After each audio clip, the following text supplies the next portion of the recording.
ಸಾಂಕೇತಿಕವಾಗಿ ಜಗದ್ಗುರು ರೇಣುಕಾಚಾರ್ಯ ಜಯಂತಿಯನ್ನು ನಮ್ಮ ವಿದ್ಯಾಲಯದಲ್ಲಿ ಆಚರಿಸಿದ್ದೇವೆ. ಜಗದ್ಗುರು ರೇಣುಕಾಚಾರ್ಯ ಕುರಿತಾಗಿ doctor H K Vinay sir ಅವರು ವಿಚಾರಗಳನ್ನು ಎಲ್ಲರಿಗೂ ತಿಳಿದಿರಬೇಕು. ಈ ಕಾರ್ಯಕ್ರಮದಲ್ಲಿ ಭಾಗವಹಿಸಿರುವಂತಹ ಆಚಾರವನ್ನು ಒಳಗೊಂಡಂಥ ಎಲ್ಲ ಸಹೋದ್ಯೋಗಿಗಳಿಗೆ ಮೊದಲಿಗೆ ರೇಣುಕಾಚಾರ್ಯ ಜಯಂತಿಯ ಶುಭಾಶಯಗಳಾಗಿರುವಂಥ ನನ್ನ ಆರಾಧ್ಯ ದೈವ ಶ್ರೀಮದ್ ರಂಭಾಪುರ ಜಗದ್ಗುರು ಅವರ ಪಾದಕಮಲಗಳಿಗೆ ಶಿರಸಾಷ್ಟಾಂಗ ನಮಸ್ಕಾರಗಳನ್ನು ಅರ್ಪಿಸಿ ಅವರ ಆಶೀರ್ವಾದವನ್ನು ಬೇಡ್ತಾ ಈ ದಿನ ಜಗದ್ಗುರು ರೇಣುಕಾಚಾರ್ಯರ ಜಯಂತಿಯನ್ನು ನಮ್ಮ ಮಹಾವಿದ್ಯಾಲಯದಲ್ಲಿ ಹಮ್ಮಿಕೊಂಡಿರುವಂಥದ್ದು ನಮ್ಮೆಲ್ಲರಿಗೂ ಭಾಳಷ್ಟು ಖುಷಿನ ತಂದಿದೆ, ಭಾಳಷ್ಟು ಸಂತೋಷವನ್ನು ತಂದಿದೆ. ಒಂದು ವೇಳೆ ಜಗದ್ಗುರು ರೇಣುಕಾಚಾರ್ಯರು ನಿಮಗೆಲ್ಲ ಗೊತ್ತಿರುವ ಹಾಗೆ ತೆಲಂಗಾಣ ರಾಜ್ಯದ ಕೊಲ್ಲಿಪಾಕಿಯಲ್ಲಿ ಲಿಂಗದಲ್ಲಿ ಆವಿರ್ಭವಿಸಿದಂಥವರು. ಆ ಲಿಂಗದಿಂದ ಹುಟ್ಟಿದಂತಹ ರೇಣುಕಾಚಾರ್ಯರು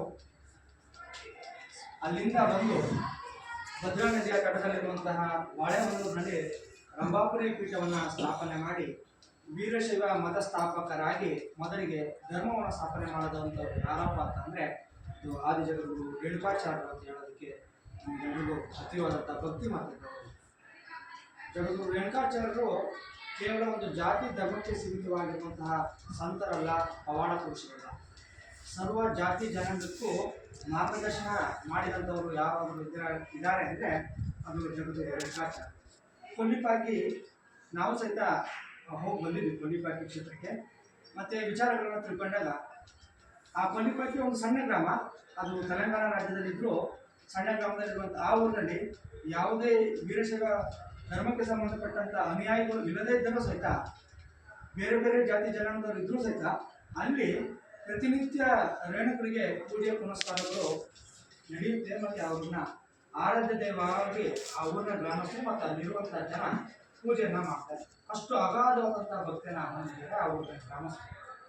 ಜಗದ್ಗುರು ರೇಣುಕಾಚಾರ್ಯರು 18 ಮಠಗಳನ್ನು ವಿವಿಧ ಜಾತಿಯವರಿಗೆ ಸ್ಥಾಪನೆ ಮಾಡಿದರು. ಪೆದ್ದ ಮಠ, ಗಾಣಿಗ ಮಠ, ಮಾದಿಗ ಮಠ, ಸೋಲಂ ಮಠ, ಈ ರೀತಿಯಾಗಿ 18ಕ್ಕೂ ಹೆಚ್ಚು ವಿವಿಧ ಜಾತಿಗಳಿಗೆ ಮಠಗಳನ್ನು ನಿರ್ಮಾಣ ಮಾಡಿ ಅವರೆಲ್ಲರಿಗೂ ಶಿವದೈತ ಸಿದ್ಧಾಂತವನ್ನು ಪ್ರತಿಪಾದನೆ ಮಾಡುವ ಮೂಲಕ, ಎಲ್ರಿಗೂ ಧಾರ್ಮಿಕ ಕಾರ್ಯಕ್ರಮಗಳಲ್ಲಿ ಪಾಲ್ಗೊಳ್ಳುವ ಮೂಲಕ ಸರ್ವರಿಗೂ ಸಮಾನತೆಯನ್ನು ಸಾರಿದಂಥವರು ಜಗದ್ಗುರು ರೇಣುಕಾಚಾರ್ಯ. ಅಲ್ಲಿಂದ ಬಂದು ಹಸಿರು ಧ್ವಜವನ್ನು ಹಿಡಿದುಕೊಂಡು ಬಂದು ಬಾಳೆಹೊನ್ನೂರಿನಲ್ಲಿ ರಂಭಾಪುರಿ ಪೀಠವನ್ನು ಸ್ಥಾಪನೆ ಮಾಡಿ ಇದುವರೆಗೂ 120 ಜಗದ್ಗುರುಗಳು ಆ ಒಂದು ಪೀಠದ ಅಧಿಪತಿಯಾಗಿ ಕಾರ್ಯವನ್ನು ನಿರ್ವಹಣೆ ಮಾಡಿ ಈಗ 121ನೇ ಜಗದ್ಗುರುಗಳಾಗಿ ಶ್ರೀಮದ್ ರಂಭಾಪುರಿ ಡಾಕ್ಟರ್ ವೀರಸೋಮೇಶ್ವರ ಜಗದ್ಗುರು ಅವರು ಕಾರ್ಯವನ್ನು, ಪೀಠದ ಅಲಂಕಾರವನ್ನು ಏರಿ ಆ ಪೀಠದ ಕಾರ್ಯಚಟುವಟಿಕೆಗಳನ್ನು ಮಾಡಿ ಅತ್ಯಂತ ಅಭಿವೃದ್ಧಿದಾಯಕ ಚಟುವಟಿಕೆಗಳನ್ನು ಮಾಡೋದಕ್ಕೆ ಸಂಕಲ್ಪವನ್ನು ಮಾಡಿ ಅಭಿವೃದ್ಧಿಯನ್ನು ಮಾಡಿದ್ದಾರೆ. ನಾವೆಲ್ಲ ಸಣ್ಣಕ್ಕಿದ್ದಾಗ ಹೋದಾಗ ಬಾಳೆಹೊನ್ನೂರಿನಲ್ಲಿ ಉಳಿಯುವಂಥದ್ದು ಸಹಿತ ಭಾಳ ಕಷ್ಟ ಆಗುತ್ತೆ. ತುಂಬ ಜನ ಬರ್ತಾ ಇದ್ದಾರೆ. ನಾನು 6ನೇ ಕ್ಲಾಸ್ 5ನೇ ಕ್ಲಾಸಲ್ಲಿ ಹೋದಾಗ ಇವಾಗ ವಿಶಾಲವಾದಂಥ ಪ್ರದೇಶದಲ್ಲಿ ಎಷ್ಟು ಜನ ಬಂದರೂ ಸಹಿತ ಉಳಿಯೋದಕ್ಕೆ ವ್ಯವಸ್ಥೆಯನ್ನು ಮಾಡಿ ವಿಶಾಲವಾದಂತಹ ಆ ಒಂದು ಮಠವನ್ನು, ಪೀಠವನ್ನು ಅತ್ಯಂತ ಹೆಚ್ಚು ಎಲ್ಲ ಜನಸಾಮಾನ್ಯರು ಬಂದು ಉಳಿದುಕೊಂಡು ಶಾಂತತೆಯಿಂದ ನೆಮ್ಮದಿಯ ಜೀವನವನ್ನು ಮಾಡಿ 1-2 ದಿವಸ ಅಲ್ಲಿ ಜಗದ್ಗುರುಗಳ ಆಶೀರ್ವಾದವನ್ನು ಪಡ್ಕೊಂಡು, ರೇಣುಕರ ಆಶೀರ್ವಾದವನ್ನು ಪಡ್ಕೊಂಡು ಹೋಗುವಂಥ ಸಂಕಲ್ಪವನ್ನು ಜಗದ್ಗುರು ಕಲ್ಪಿಸಿಕೊಟ್ಟಿದ್ದಾರೆ. ಆತ್ಮೀಯರೇ, ಜೀವಿ ಮಾನವನಾಗು, ಮಾನವ ಮಹಾದೇವನಾಗು, ಲಿಂಗ ಅಂಗ ಲಿಂಗವಾಗು ಅಂತ ಹೇಳಿ ಜಗದ್ಗುರು ರೇಣುಕಾಚಾರ್ಯರು ಶಿವದೈತ ಸಿದ್ಧಾಂತ.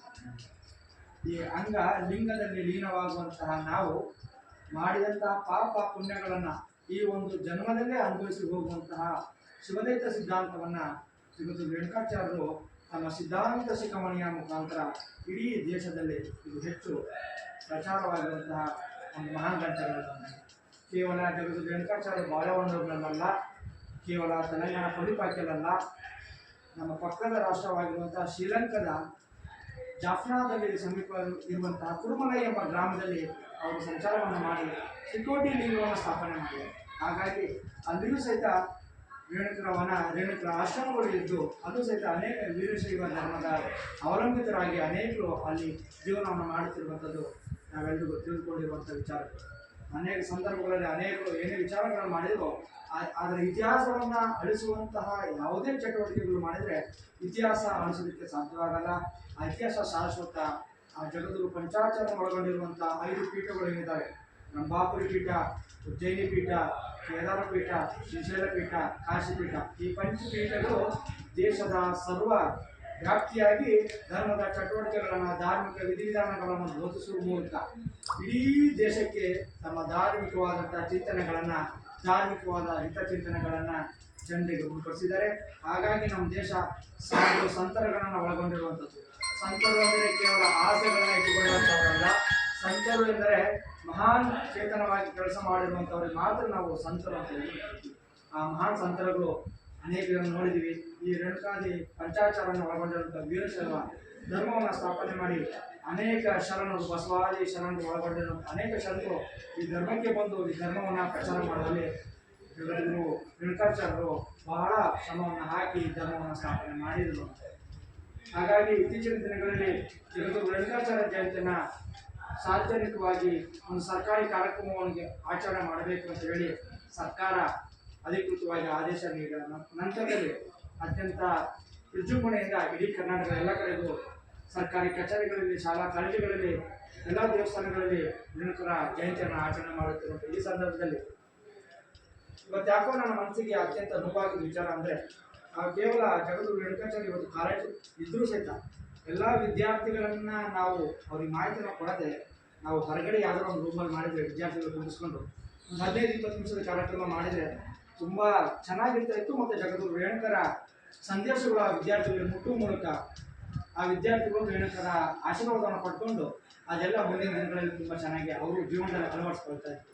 ನಾವ್ಯಾಕ ಕಾರ್ಯವನ್ನು ಮಾಡದೆ ನಾವು ಕೇವಲ ಸಿಬ್ಬಂದಿಗಳು ಈ ಒಂದು ಜಗದ್ಗುರು ರೇಣುಕಾಚಾರ್ಯರ ಜಯಂತಿಯನ್ನು ಆಚರಣೆ ಮಾಡಿದ್ದು ಅದೆಲ್ಲೋ ನನ್ನ ಮನಸ್ಸಿಗೆ ವೈಯಕ್ತಿಕವಾಗಿ ನೋವಾಗಿದೆ. ಜೊತೆಯಲ್ಲಿ ಈ ಕಾರ್ಯಕ್ರಮಕ್ಕೆ ಆಗಮಿಸಿ ಸರ್ವರು ಜಗದ್ಗುರು ರೇಣುಕರ ಒಂದು ಆಶೀರ್ವಾದವನ್ನು ಪಡ್ಕೊಂಡಿದ್ದು ಮುಂದಿನ ದಿನಗಳಲ್ಲಿ ಅತ್ಯಂತ ಹೆಚ್ಚು ಶಕ್ತಿಯನ್ನು ಆ ದೇವರು ನಮ್ಮೆಲ್ಲರಿಗೂ ಕರುಣಿಸ್ತಾರೆ ಅನ್ನೋ ಒಂದು ನಂಬಿಕೆ, ಅತೀವಾದಂಥ ವಿಶ್ವಾಸ. ಯಾಕೆಂದರೆ ನಾವು ಯಾವಾಗಲೂ ಆ ಪರಂಪರೆಯಲ್ಲಿ ಬಂದಾಗ ಜಗದ್ಗುರು ಪಂಚಾಚಾರನ ಒಳಗೊಂಡಿರುವಂಥ ಪರಂಪರೆ, ಯಾರು ಭಕ್ತಿಯಿಂದ ಆ ದೇವರಿಗೆ ನಮಿಸ್ತಾರೆ ಆ ದೇವರು ಯಾವತ್ತೂ ಜಗದ್ಗುರು ಅವ್ರಿಗೆ ಯಾರಿಗೂ ಅನ್ಯಾಯವನ್ನು ಮಾಡಿಲ್ಲ. ಅವ್ರಿಗೆಲ್ರಿಗೂ ಒಳ್ಳೆಯದನ್ನು ಮಾಡುವಂಥ ಆಶೀರ್ವಾದವನ್ನು ಜಗದ್ಗುರು ಮಾಡ್ತಾ ಬರ್ತಾರೆ.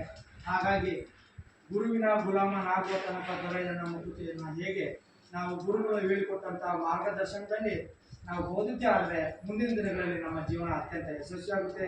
ಹಾಗಾಗಿ ನಾವೆಲ್ಲರೂ ಅನೇಕ ಸಂದರ್ಭಗಳಲ್ಲಿ ಜಗದ್ಗುರು ಇಲ್ಲೆಲ್ಲರೂ ಬಂದಾಗ ನಾವೆಲ್ಲ ಹೋಗಿ ಅವರ ಆಶೀರ್ವಾದವನ್ನು ಪಡ್ಕೊಂಡು ಬರುವಂಥ ಉದ್ದೇಶ ಏನಪ್ಪ ಅಂತ ಅಂದರೆ, ಅವರಿಂದ ಒಂದು ಆಶೀರ್ವಾದ ಆದರೆ ನಮ್ಮ ಜೀವನದಲ್ಲಿ ಏನೋ ಒಂದು ಯಶಸ್ಸು ಕಾಣೋದಕ್ಕೆ, ನಮ್ಮಲ್ಲಿ ಏನೋ ಒಂದು ಪ್ರೀತಿ ವಿಶ್ವಾಸ ಇನ್ನೂ ಹೆಚ್ಚಳ ಆಗೋದಕ್ಕೆ ಆ ಜಗದ್ಗುರುಗಳ ಆಶೀರ್ವಾದ ಕಾರಣ ಅಂತ ಈ ಸಂದರ್ಭದಲ್ಲಿ ಹೇಳ್ತಾ, ಮತ್ತೊಮ್ಮೆ ಈ ಜಗದ್ಗುರು ರೇಣುಕಾಚಾರ್ಯರ ಜಯಂತಿ ಮುಂದಿನ ದಿನಗಳಲ್ಲಿ ಇನ್ನೂ ಹೆಚ್ಚು ವಿಜೃಂಭಣೆಯಿಂದ ಮಾಡಲಿ. ಎಲ್ಲೋ ಈ ಒಂದು ಜಯಂತಿ ಇಷ್ಟಕ್ಕೆ ಆಚರಣೆ ಮಾಡಿದ್ದು ನಾವು ಬೇಡ, ಮುಂದಿನ ದಿನಗಳಲ್ಲಿ. ಯಾಕೆಂದರೆ ಜಗದ್ಗುರು ರೇಣುಕಾಚಾರ್ಯ ಶಿಕ್ಷಣದ ಪ್ರತಿಷ್ಠಾನದ ಬಾಳವನ್ನ ಅಡಿಯಲ್ಲಿ ನಾವೆಲ್ಲ ಕೆಲಸವನ್ನು ಮಾಡ್ತಾಯಿದ್ದೀವಿ. ಆ ಜಗದ್ಗುರುಗಳ ಆಶೀರ್ವಾದದಿಂದ ನಾವೆಲ್ಲ ಇವತ್ತು ಏನಾದರೂ ಜೀವನದಲ್ಲಿ ಸಾಧನೆ ಮಾಡ್ತಾಯಿದ್ದೀವಿ, ಇವತ್ತು ಜೀವನದಲ್ಲಿ ಏನಾದರೂ ನಾವು ಕಂಡುಕೊಂಡಿದ್ದೀವಿ ಅಂತ ಅಂದರೆ ಅದು ರೇಣುಕಾಚಾರ್ಯರ ಆಶೀರ್ವಾದ, ಶ್ರೀಮದ್ ರಂಭಾಪುರಿ ಜಗದ್ಗುರುಗಳವರ ಆಶೀರ್ವಾದ ಅನ್ನೋ ಒಂದು ಮನಸ್ಸಿನಲ್ಲಿ ಆ ಒಂದು ಸಂಕಲ್ಪವನ್ನು ಇಟ್ಕೊಂಡು ಕೆಲಸವನ್ನು ಮಾಡಿದ್ದೇ ಆದರೆ ನಾವೆಲ್ಲರೂ ಜೀವನದಲ್ಲಿ ಮುಂದೆ ಯಶಸ್ಸನ್ನು ಕಾಣೋದಕ್ಕೆ ಸಾಧ್ಯವಾಗುತ್ತೆ. ಅದೇ ರೀತಿಯಲ್ಲಿ ಜಗದ್ಗುರು ವೀರ ಗಂಗಾಧರ ಜಗದ್ಗುರು ಪುಣ್ಯಾರಾಧನೆ ಕಾರ್ಯಕ್ರಮ ಆಗಬೇಕಾಗ್ತದೆ ಅಷ್ಟೇ, ಅದು ಸಹಿತ ಆಗಲಿಲ್ಲ. ಅದು ಸಹಿತ ಮನಸ್ಸಿಗೆ ಅತೀವಾದಂಥ ನೋವಾಗಿದೆ. ಅವರ ಹೆಸರಿನಲ್ಲಿರುವಂಥ ಈ ಒಂದು ಮಹಾವಿದ್ಯಾಲಯ ಅವೆಲ್ಲ ಚಟುವಟಿಕೆಗಳನ್ನು, ನಮ್ಮಲ್ಲಿರುವಂಥ ಪರಂಪರೆಗಳನ್ನು ಅವನ್ನ ಮುಂದುವರ್ಸ್ಕೊಂಡು ಹೋಗಿದ್ದೇ ಆದರೆ ಈ ಒಂದು ಕ್ಷೇತ್ರಕ್ಕೆ, ಈ ಒಂದು ಕಾಲೇಜಿಗೆ ಇನ್ನು ಹೆಚ್ಚು ಯಶಸ್ಸು ಕಟ್ಟಿಟ್ಟಬುತ್ತಿ ನಮ್ಮೆಲ್ಲರಿಗೂ ಒಳ್ಳೆಯದಾಗುವಂಥ ಸಂದರ್ಭಗಳು ಮುಂದಿನ ದಿನಗಳ ಬರ್ತವೆ. ಹಾಗಾಗಿ ನಮ್ಮೆಲ್ಲರಿಗೂ, ನಮ್ಮ ಮನೆತನಕ್ಕೆ, ನಮ್ಮ ಕಾಲೇಜಿನ ಎಲ್ಲ ವಿದ್ಯಾರ್ಥಿಗಳಿಗೆ, ನಮ್ಮ ಇಡೀ ಕುಟುಂಬಕ್ಕೆ, ಆ ವಿದ್ಯಾರ್ಥಿಗಳು, ಹಳೆಯ ವಿದ್ಯಾರ್ಥಿಗಳಾಗಿರ್ಬೋದು, ಈಗಿರುವ ವಿದ್ಯಾರ್ಥಿಗಳಾಗಿರ್ಬೋದು, ಮುಂದೆ ಬರುವಂಥ ವಿದ್ಯಾರ್ಥಿಗಳಿಗೂ ಜಗದ್ಗುರು ರೇಣುಕರು ಮತ್ತು ಶ್ರೀಮದ್ ರಂಭಾಪುರಿ ಜಗದ್ಗುರುಗಳವರ ಆಶೀರ್ವಾದ ಸದಾಕಾಲ ಎಲ್ಲರ ಮೇಲೆ ಇರಲಿ ಅಂತ ಬೇಡ್ಕೊಳ್ತಾ, ಮತ್ತೊಮ್ಮೆ ನನಗೆ ಈ ಒಂದು ಅವಕಾಶ ಮಾಡಿಕೊಟ್ಟಂಥ ಎಲ್ಲರಿಗೆ ಮತ್ತೊಮ್ಮೆ ಮುಗಿಸಿ ನನ್ನ ಮಾತುಗಳಿಗೆ ವಿರಾಮ ಕೊಡ್ತೀನಿ.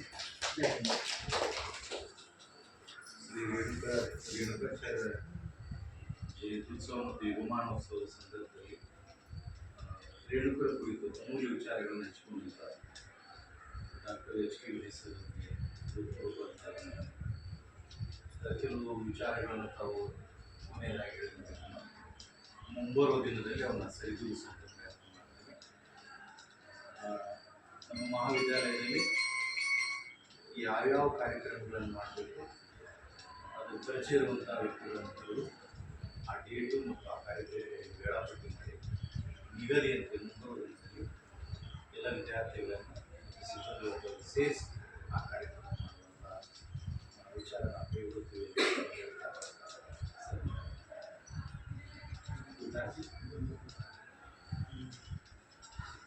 ಈಗ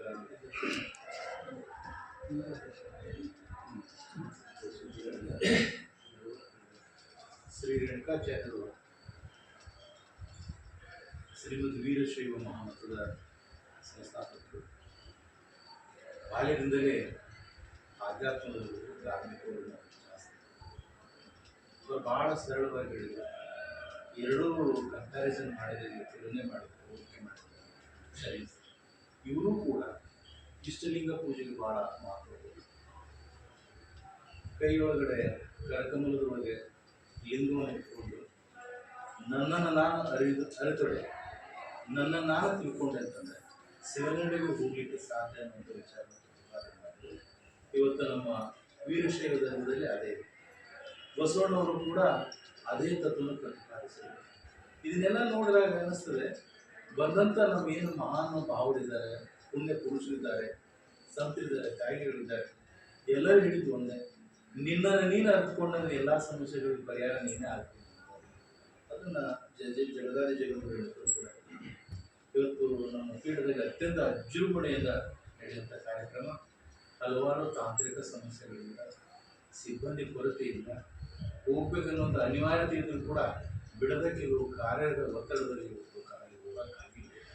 ಒಬ್ಬರ ದಿನದಲ್ಲಿ ಮತ್ತೆ ಪೀಠಕ್ಕೆ ನಾವು ಹೋಗಿ ಜಗದ್ಗುರು ದರ್ಶನ ಪಡಿತೀನಿ ಅಂತ ಹೇಳಿದ ಈ ಕಾರ್ಯಕ್ರಮದಲ್ಲಿ ಪಾಲ್ಗೊಂಡಂಥ ತಮ್ಮೆಲ್ಲರಿಗೂ ಹೃತ್ಪೂರ್ವಕವಾದಂಥ ಅಭಿನಂದನೆಗಳು ಸಲ್ಲಿಸಿ ಈ ಕಾರ್ಯಕ್ರಮಗಳಿಗೆ ಸಾಂಗವಾಗಿ ನೆರವೇರಿಸ್ತೇವೆ.